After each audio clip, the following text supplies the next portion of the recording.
Guys നമുക്ക് ദൃശ്യം movie കാണാൻ പോയാലോ? ഓൾറെഡി ഞാൻ ദൃശ്യം കാണാൻ പോകുന്നതിൻ്റെ ഒരുപാട് എക്സൈറ്റ്മെൻറ്റിലാണ് കേട്ടോ. ഫ്രണ്ട്സും ഒപ്പം വരുന്നുണ്ട്. അപ്പം ഞാൻ ഓവർ എക്സൈറ്റ്മെൻറ്റിലാണ്. നമ്മുടെ സ്കൂൾ ലൈഫിൽ നമ്മൾ ചെയ്ത പല കാര്യങ്ങളും ഇന്ന് നമുക്ക് ഒരുപാട് നല്ല തമാശകളായിരിക്കും അല്ലേ. ആ കാലഘട്ടം മുതലുള്ള സുഹൃത്തുക്കൾ നമുക്ക് എന്താ പറയുക, ഒരു അസറ്റാണുള്ളത്. നമ്മുടെ ലൈഫിലെ തന്നെ ഏറ്റവും നല്ല അസറ്റാണുള്ളത്. നമുക്ക് നല്ല സുഹൃത്തുക്കളെ കിട്ടുക എന്നുള്ളത്. അങ്ങനെ സ്കൂൾ കാലഘട്ടം മുതൽ എനിക്ക് കിട്ടിയ നല്ലൊരു സുഹൃത്താണ് കേട്ടോ ഇത്. എന്തിനാണ് സപ്പോർട്ട് ഇല്ലാത്തതെന്ന് ചോദിച്ചാൽ എല്ലാ കാര്യത്തിലും സപ്പോർട്ടഡാണ്. സ്കൂൾ ലൈഫിൽ എനിക്ക് കിട്ടിയ ഫ്രണ്ട്സ് എന്ന് പറയുന്നത് ഗോട്ടഡ് ആണ്, ഗ്രേറ്റസ്റ്റ് ഓഫ് ഓൾ ടൈം. അപ്പം ഞങ്ങൾ ഒരുമിച്ചിരുന്ന് സിനിമ കാണുമ്പോഴത്തേക്കിനും ഞങ്ങൾ പഠിച്ച സ്കൂളിൻ്റെ പരസ്യമൊക്കെ കാണിച്ചിരുന്നു കേട്ടോ.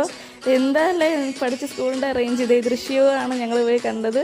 അതിന് ദൃശ്യ മൂവി എങ്ങനെയുണ്ടെന്ന റിവ്യൂ ഞാൻ എൻ്റെ വേറൊരു വീഡിയോ ആയിട്ട് ഇട്ടിട്ടുണ്ട് കേട്ടോ. അപ്പം ഞാൻ അതിൻ്റെ ലിങ്ക് കൊടുത്തേക്കാം. അങ്ങനെ സിനിമയൊക്കെ കഴിഞ്ഞു. സിനിമ എനിക്കൊരു ഫസ്റ്റ് ആൻഡ് സെക്കൻഡ് കമ്പയർ ചെയ്തപ്പോഴത്തേക്കും എനിക്കൊരു ഓക്കെ ഫീലാണ് കേട്ടോ തോന്നിയത്. അങ്ങനെ സിനിമയൊക്കെ കഴിഞ്ഞ് ഞങ്ങൾ ബേക്കറിയിൽ വന്ന് സ്നാക്സ് എന്തെങ്കിലും വാങ്ങാമെന്ന് വിചാരിച്ചു. ഞാനിങ്ങനെ കൺഫ്യൂഷൻ അടിച്ച് നിൽക്കുമോ ഏത് സ്നാക്സാണ് വാങ്ങേണ്ടതെന്ന് വിചാരിച്ചിട്ട്. അങ്ങനെ ഞാൻ ഏതെങ്കിലും ഒരെണ്ണം ഞാനങ്ങ് സെലക്ട് ചെയ്തു. അങ്ങനെ ഞങ്ങൾ ഗുഡ് ബൈ ഒക്കെ പറഞ്ഞു.